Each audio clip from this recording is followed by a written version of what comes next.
नमस्ते दोस्तों, मैं डॉक्टर कल्पना गवली, हिंदी विभाग, कला संकाय, महाराजा सयाजीराव विश्वविद्यालय बड़ौदा।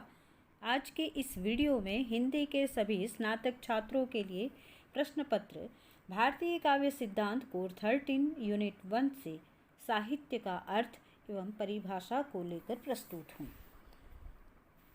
सबसे पहले हम देखते हैं साहित्य के व्यापक अर्थ को। अंग्रेजी में लिटरेचर, उसकी व्युत्पत्ति लैटिन शब्द यानी लेटर से हुई है।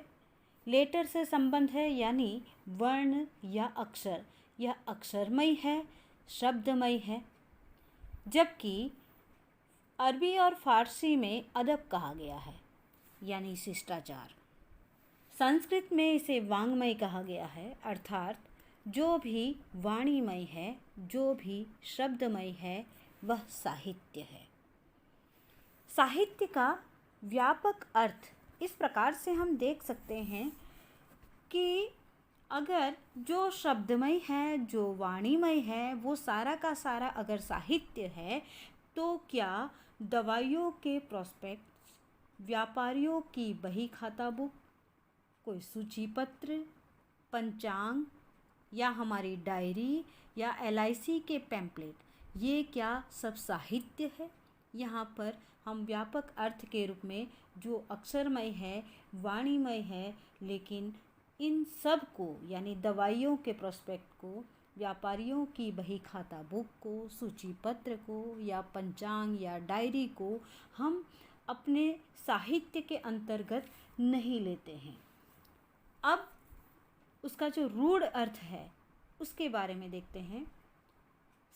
साहित्य का रूढ़ अर्थ यानी गुजराती साहित्य, हिंदी साहित्य या अंग्रेजी साहित्य इत्यादि हम इसके साथ जोड़ते हुए उसके रूढ़ अर्थ को देखते हैं। डिक्वेंसी के अनुसार व्यापक और रूढ़ अर्थ को दो हिस्सों में विभाजित किया है।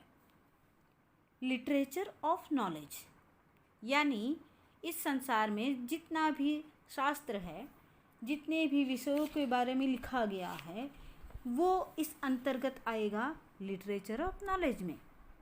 दूसरा है लिटरेचर ऑफ पावर यानी हमारा काव्य, काव्य का समानार्थी साहित्य।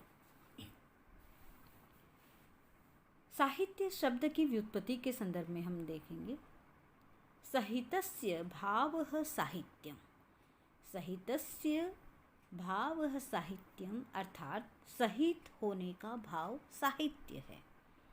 सहित शब्द को दो प्रकार से बताया है, साथ साथ होना, और दूसरा है हितेन सह सहितम। यहाँ पर साथ साथ होना ये किस अर्थ में है? तो शब्द और अर्थ, जैसे जल और तरंग, साथ साथ होना। हितेन सह सहितम यानी हित की बात करने वाला, हित के साथ चलने वाला, कल्याण की भावनाओं को लेकर चलने वाला, यानी साथ साथ होना। और हितेन सह सहितम यानी हित के साथ होना। साहित्य को समझने के लिए हमें एक सूत्र को देखना होगा, और वह सूत्र है सत्यम शिवम सुंदरम। साहित्य किसी न किसी प्रकार से मानव जाति का हित संपादन करता है। उसमें शिव अर्थात कल्याण की भावना रहती है और सुंदर रूप से समन्वित होता है। सत्यम शिवम सुंदरम। साहित्यकार समाज के उस सत्य को उद्घाटित करता है, लेकिन सत्य हमेशा कोरा और वो कड़वा होता है, और इसीलिए साहित्यकार उसमें शिवम की भावना, कल्याण की भावना को जोड़ता है। तो वो धीरे धीरे आगे समाज के लिए सुंदरम का रूप देने के लिए वो सत्य, कल्याण और सुंदर रूप से वो प्रस्तुत करता है।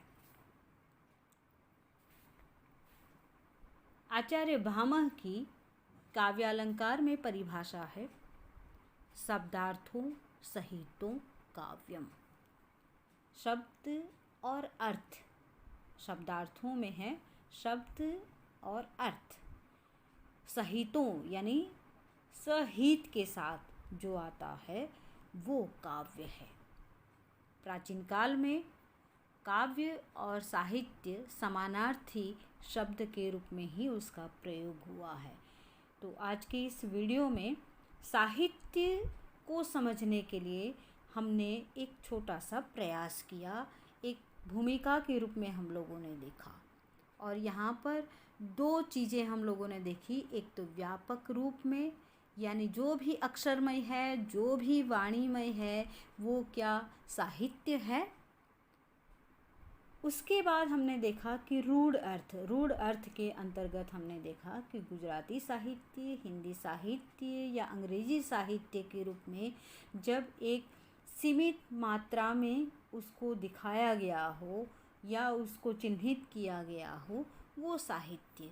इस आधार पर हम साहित्य को यहाँ थोड़ा समझने का प्रयत्न किया। आपको इस वीडियो में थोड़ी सी जानकारी मिली होगी।